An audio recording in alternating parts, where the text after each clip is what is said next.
করে লেখা বীরপুরুষ। মনে করো যেন বিদেশ। মাকে নিয়ে যাচ্ছি অনেক দূরে, তুমি যাচ্ছ পালকিতে মা চড়ে। দরজা দুটো একটুকু ফাঁক করে আমি যাচ্ছি রাঙা ঘোড়ার পরে। টকবগিয়ে তোমার পাশে পাশে রাস্তা থেকে ঘোড়ার ঘুরে ঘুরে রাঙা চুলে মেয়ে ঘুরিয়ে আসে। সন্ধে হলো সূর্য নায়ের পাটে, এলেম যেন জোড়াডিঘির মাঠে। ধু ধু করে যেদিক পানে চায়, কোনোখানে জনমানব নাই। তুমি যেন আপন মনে তাই ভয় পেয়েছো, ভাবছো এলেম কোথা। আমি বলছি ভয় করো না মাগো, ওই দেখা যায় মরা নদীর সোতা।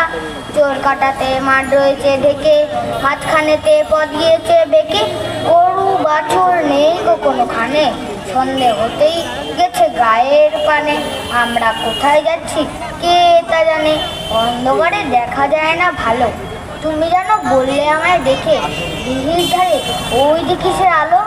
এমন সময় আরে রে রে রে রে, ওই যে কারা আসতেছে ডাকছে রে। তুমি ভয়ে পালকিতে এক কোণে, ঠাকুর দেবতার স্মরণ করছো মনে। বেড়াগুলো পাশের কাঁটা বলে পালকি ছেড়ে কাঁপছে থরো থরো। আমি যেন তোমায় বলছি ডেকে, আমি আছি ভয়ে কেন মা করো। হাতে লাঠি, মাথায় ঝাঁকড়া চুল, কানে তাদের গোজা জবার ফুল। আমি বলি দাঁড়া খবরদার, এক পা কাছে আসিস যদি আর। এই চেয়ে দেখ আমার তলোয়ার, টুকরো করে দেবো তোদের সেরে। শুনে তার লম্ফ দিয়ে উঠে চেঁচিয়ে উঠলো, আরে রে রে রে। তুমি বললে যাস নে খোকা ওরে। আমি বলি দেখো না চুপ করে। ছুটিয়ে ঘোড়া গেলেম তাদের মাঝে, ঢাল তলোয়ার ঝনঝনিয়ে বাজে।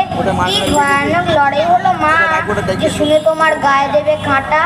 কত লোক যে পালিয়ে গেল ভয়ে, কত লোকের মাথা পড়লো কাটা। এত লোকের সঙ্গে লড়াই করে ভাবছো খোকা গেলই বুঝি মরে। আমি তখন রক্ত মেখে ঘেমে বলছি এসে, লড়াই গেছে থেমে। তুমি শুনে পালকি থেকে নেমে চুমুখে নিচ্ছ আমায় কোলে। বলছো ভাগ্যে খোকার সঙ্গে ছিল, কি দুর্দশাই হতো তা না হলে। রোজ কত কি ঘাটে যাহা তাহা, এমন কেন সত্যি হয় না আহা। ঠিক যেন এক গল্প হতো তবে, শুনতো যারা অবাক হতো সবে। দাদা বলতো এমন করে হবে, খোকার গায়ে এত কি জোর আছে। পাড়ার লোকে সবাই বলতো শুনে, ভাগ্যে খোকা ছিল মায়ের কাছে। নমস্কার।